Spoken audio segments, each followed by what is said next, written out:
Alrighty. Hello everyone and welcome to Telecreations. Usually I film this in the theatre room, but unfortunately this is a work day, my parents are watching a movie, and it's loud and the theatre room is full of clothes, so I figured I'd just do it in my bedroom with some extra boxes that I got, so ignore all that stuff. It's only the small box on the side there that actually is what this came in. Came very well packaged from a seller on eBay.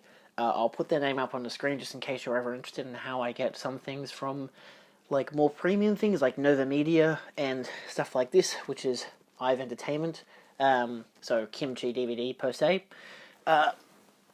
For reference of their packaging skills, it's good. It's very good. So, you know, there you go on that front. But this is the Akira 4K Steelbook set. I did not want to get this initially when it first came out, and I definitely did not buy it from the website because it cost way too much.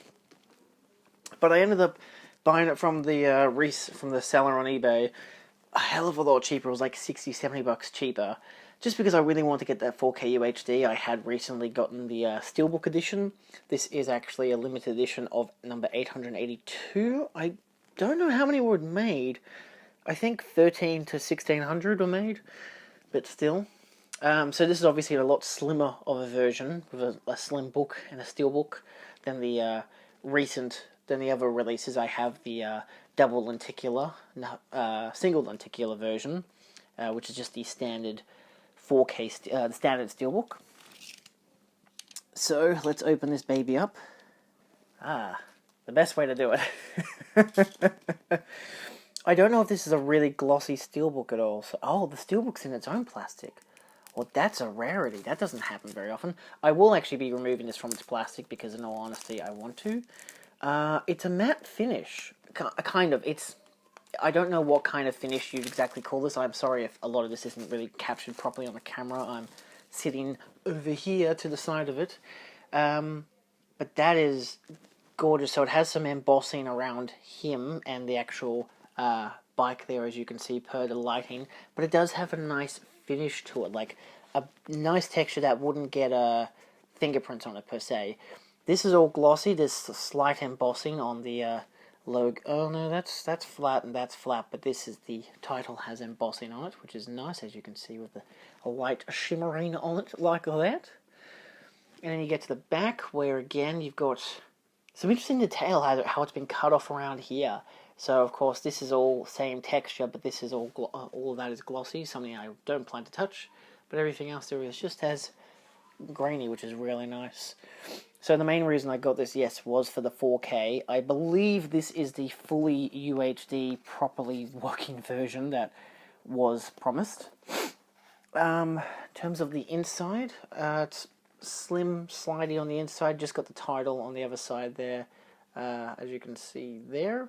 Not no reversal image or anything, but that's a very nice slip from the get-go. Like, I know a lot of people didn't really care much to get this because of the artwork, but in all honesty, as a technically premium, this is a really nice, just simple design, and it has a good quality of embossing and texture, which I really dig. Okay, so this has already split plastic, which a lot of people, I can see that being a problem, as long as it's not broken. So I'm going to open this up because this seems to be the most important thing. Alright. So I guess I can just... Oh, well, yeah, that doesn't really help, does it? I'm assuming this will be completely glossed, but there's obviously some air pockets in it, which I'm fine with. Again, I plan to take this stuff out. I wouldn't really complain, because this is definitely would be more of a problem on the actual crate. Oh my god, okay, this is really glossy. Shit, I'm gonna go grab my gloves. Okay, so I have my gloves. Oh, that's attached to the thing. Alrighty, let's peel this baby out. So this is uber glossy. Whoa. That's got a shine to it. Holy shit. Okay, so from the get-go, no embossing. It has the iconic image, which is the same on my lenticular version. I kind of like it, like how the Akira is kind of just like fading into it, like the title, but then that's a nice image too. It's interesting how it's bordered along the base there. That's unique. It seems kind of cheap, but I kind of like the style of it. And even the back of it too is the same. It just feels bordered, which I like. This obviously is a nice kind of blend that blends in, but yeah. So no embossing or debossing. Even the title there is the spine, but it's very glossy. Oh, fucking hell. That was a pain to take out. Alright, so of course, as you'd expect, there is a loose disc, which I had expected when I initially did it, when I initially picked it up. Okay, so we have our 4K disc. I'm going to have to make sure this 4K disc works, but that's the artwork, which is... oh, it's not bad. That's the most important disc. That's the reason I have the goddamn set. I could have bought a standard set, but there was no standard set, especially when it comes to the UHD. This is a Blu-ray disc, the bonus Blu-ray. I don't really know if there's anything extra in details in it that I don't already have. And that's your Blu-ray disc. Oh, pretty decent artwork, I will admit. I like that it has artwork to it. Of course, some Neo Tokyo on the inside, which is... I really dig. It has a metallic shine to it as well, as you can kind of see there. So I really dig that. Yeah. As an overall, this is a really nice steelbook. It's uniquely different to the previous one that they did, the whole landscape one. I like how this is flat. It's metallic and very shiny. I'd be very wary of it because this can be really prone to scratches, just kind of by the look of it. By the looks of it, I don't seem to have any dents or damages. I've got like kind of indentations on the corners, but that seems to be like a design thing, or it's just a problematic, but I don't really care. Overall though, this is really sharp. It looks incredibly crisp. Very nice overall. I will admit, it looks exceptional. So, ideally, my main concern with 4K UHD discs is that they can be scratched and dented and everything quite easily. Ideally, any kind of dirt or whatever that gets on them can be really problematic for me, because my player can just skip over scenes. Anyway, this is the rest of the set. So you got visual postcards.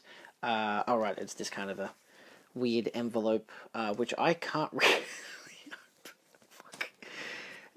This is not designed to have gloves attached to it, I will admit. Okay. This is a really interesting envelope. Like, they have this for the other set as well, so I'm not completely blind to how it works, but it's, Jesus. Okay. Needs a little pressure. Okay, so first up, I will say, this is glossy as well, and that's really cool. So I kind of want to... I'm getting very tired putting this stuff back on off and on again. So you got one picture on the back is just blank, so that's fine, I guess. I like how it has on the corner there, not for sale. So this is obviously a not for individual sale kind of ordeal. I don't really want to touch these because they're quite glossy. They got some flimsiness to it, which is fine. So obviously this is your front cover. This is your Steelbook back cover, your Steelbook front cover, and just, yeah, this is kind of more like the... I don't know, it's an interesting look. I like how it doesn't have, well, obviously it can't have the back cover of the slip cover, but I like when they kind of uniquely, you know, split it, so in case you don't want to be looking at the Steelbook all the time to take it out, you can use these art cards to, you know, display, like, put them in a frame or something and be like, hey, look, that's what the Steelbook looks like, and someone could be like, oh, cool, can I, like, look at the Steelbook? And you'd be like, yeah, I mean, sure, but, you know, it doesn't have any embossing or anything, it's just a glossy Steelbook, which is fine. So that's that. And last but not least, we do have the booklet, which does have a landscape finish, which is nice. Nothing on the spine of it. And this is, if you see my previous video, you'll have seen me detail the fact that this book is exactly the same as the one I already have, which comes in the standard English releases, blue for the 25th anniversary. Oh, this is different. That's annoying. So firstly, it isn't as highly decorated as the previous one from their set, but this one, oh, for frag's sake, just this one appears to. Oh, actually has. Jesus, it has a timeline. What the fuck? Why is this all this stuff in goddamn Japanese? I mean, obviously this is the Japanese release, but you know, it's actually the Korean release, so that could be in Korean. That's, I don't know. That might look. It's either Japanese or it's Korean. But there's actually interviews with like people who made it. Like this wasn't in the previous one. How can I read this stuff? I'm gonna have to goddamn translate this stuff. This is what I dislike about some of these. How like they're not really privy to other audiences, especially international audiences. But like that's cast and sound director doing an interview. I don't even know which cast it is though. Like, is it the original cast? Is it the new cast that they did for like the 5.1 release or something? I don't know. Anyway, that's Jesus. And now to slide it all in. So it sticks in quite nicely. So I will be taking a look at the 4K UHD. I might watch it tonight because I've been really wanting to watch it of recent.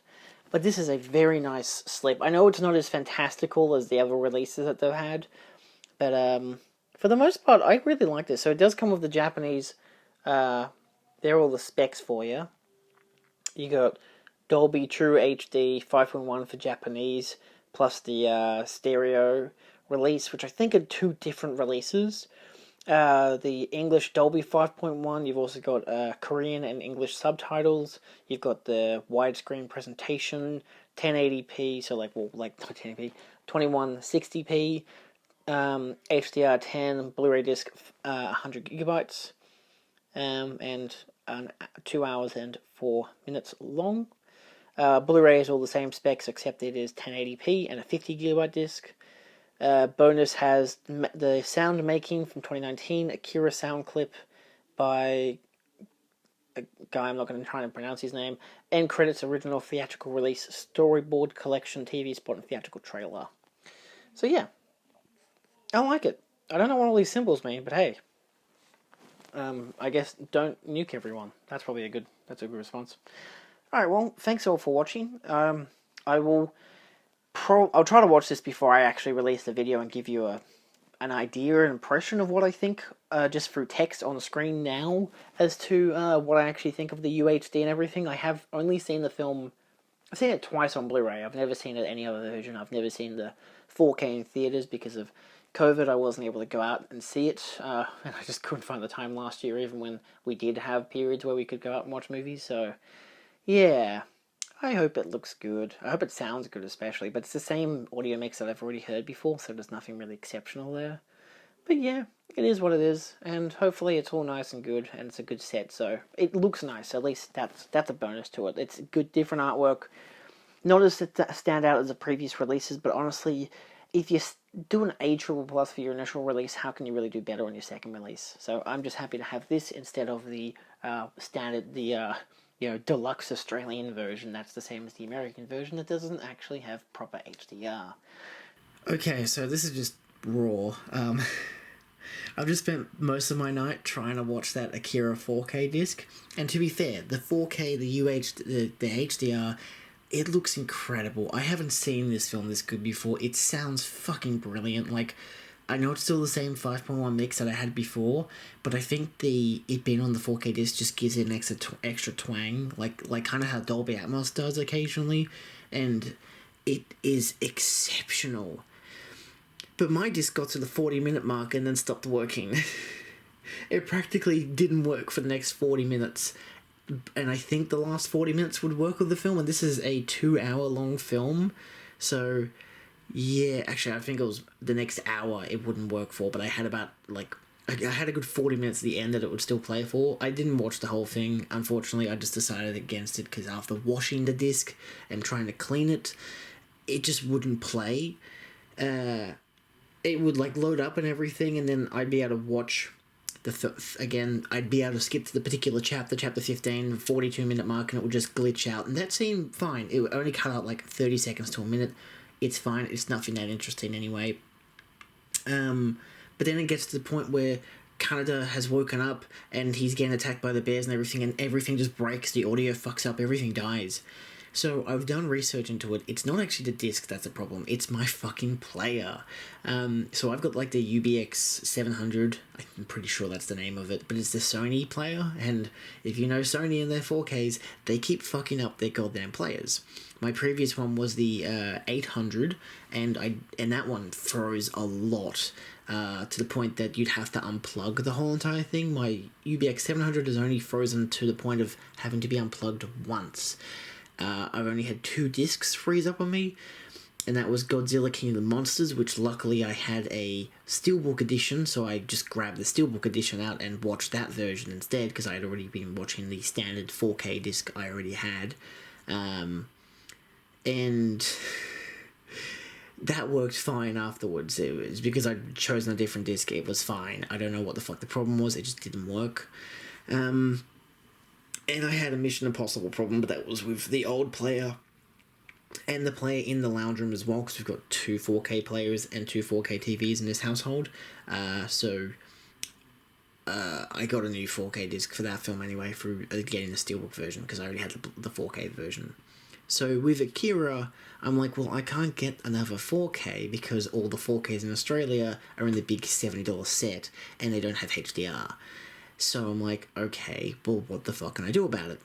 Well, the first thing you do is you test it on another player. So I tested it on my dad's Panasonic, which is out in the lounge room. It took me a few hours to wait because he was on the phone doing all this. It's his TV, it's all that kind of shit. And I tested out, I went to the exact scenes that just didn't work, that were obvious that didn't work, and they ran perfectly. Not a single fucking problem. I still think that my one, it looked better on my TV. It just has a better feel on my TV. I don't know. I think it's because my TV has the HDR10 compatible. I don't know if my dad's does or if my dad's player is HDR10 compatible. They just want to watch 4K, so they don't give a fuck about Dolby Vision or whatever. So my plan now is still to keep the player. It's a really good player. It's all regions and everything. I spent like $400 on it, so it works for everything I fucking want it to. Except for just a few 4K discs. So my plan is pretty much simply buy another 4K player, which sounds like a fucking waste of money, but I've got a big work weekend coming up. Like, literally, I'm working on the whole weekend. That's not something I do usually. We've got stock take, so it's like it's twice a year. It's a big paycheck. It's great. It's double pay on Sunday. I'm going to use that money, not all of it, obviously, because there's going to be a lot of it. Also tax, but I'm going to use a portion of that to buy a Panasonic player that has HDR10 plus, because my current player has HDR, I think it's HDR10 and Dolby Vision. You got to switch it over to Dolby Vision. I don't know if my TV even runs Dolby Vision, I'll be fucking honest with you. I have no idea.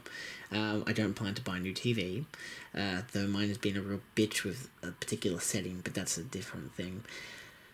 So I'll buy a Panasonic, probably just another branded player, something that's cheap enough but has HDR10 plus, just if I want to watch HDR10 plus. I think Dead and Buried has HDR10 plus as well, so I'd be interested to see if it looks any different. But yeah, actually maybe that one has Dolby Vision. That one had Dolby Vision. Yeah, no, because I used Dolby Vision on that one. Same as like Blade Runner 2049, they all have Dolby Vision. You don't have to use Dolby Vision, but it's preferenced. I've never watched Blade Runner 2049 in Dolby Vision, so I don't really care. But yeah, so it's just that for me it depends on the grading. If they actually have chosen to do it in HDR10 plus or in Dolby Vision or in both, then you just choose the one that's easiest or the one that you prefer. And I don't have a lot of films I watch in Dolby Vision, so I'm like, look, if I get a player that has HDR10 plus, that's just a bonus. So if I really want to watch a film that just happens to have a bit of a different color range, then sure, like if it's designed specifically for HDR10 plus, or if it, keeps fucking up on my Sony player, then I'll just go to a Panasonic. It means I have a third remote, but I'll just tell everyone, don't use that player, it's not for you. I'm going to have 3 goddamn players in there. Unless it happens to be bigger than the current one I have, then I can throw out that the bigger one. That's currently a mantelpiece thing for the smaller one. So the X800 was much bigger than the X700. So yeah. But overall review, I would wholeheartedly recommend the Akira 4K. I keep saying the UHD. The HDR is incredible. It looks fucking breathtaking. It is such a... It just has a feel to it that is unlike any anime I've ever seen, especially with HDR. It just looks incredible. So, yeah. Despite my technical issues, I wholeheartedly recommend it, and we'll see how it goes. I'll update you eventually as to how my hunt for another 4K player goes. Yeah. Cool. Well, hopefully the audio hasn't been terrible for this. I'm using the camera audio, so sorry for that. But it's late, I want to go to bed. If you've enjoyed... Oh, I will mention a big note, which I might include my Snapchat video in here. The Steelbook has a big problem with it, where...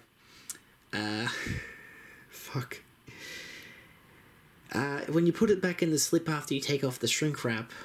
This is probably why the Steelbook itself has shrink wrap on it. It scratches a lot. It just gets a whole bunch of lines across it. So I'll show some video footage of what that looks like from my Snapchat video that I filmed for my mates, to be like, while I was complaining about the disc, hey, let's also complain about the Steelbook. So as an overall, because the set has the HDR and the Australian set, which has the exact same fucking artwork, but doesn't have a Steelbook, doesn't have HDR, and also doesn't have a Steelbook, I'm happy to spend the extra $20 to get this version from Korea, or from South Korea, than I am to buy the Australian version or the US version that doesn't have HDR and that isn't a Steelbook. So luckily, despite the artwork being fantastic on the Steelbook, it's having lines through it is a fucking pet peeve. It's easily a fingerprint magnet, but if I'm going to watch the film, I'm going to take it out of that goddamn slip, which is, again, a wonderful slip. I really love the slip cover. I'll take it out of that and just chuck it on and just ignore the terrible Steelbook, not terrible, just how scratched up it's gotten, whatever. Theoretically, the lines shouldn't there shouldn't be more lines added to it when you think about it, because it should be like, once the lines are added the first time, it should be the same back and forth. But I don't know, if I put in the wrong order of the book and the envelope, it might be different. I don't know. Anyway, so yeah, that's just my pet peeve. But I did spend this money, which was $100 Australian, from selling a pop vinyl. So like, I didn't get it for free, but it's like, it was a good upgrade and worth the money for the kind of trade-off. Hey, I'll sell this pop vinyl for that money and then buy the Steelbook. So, yeah.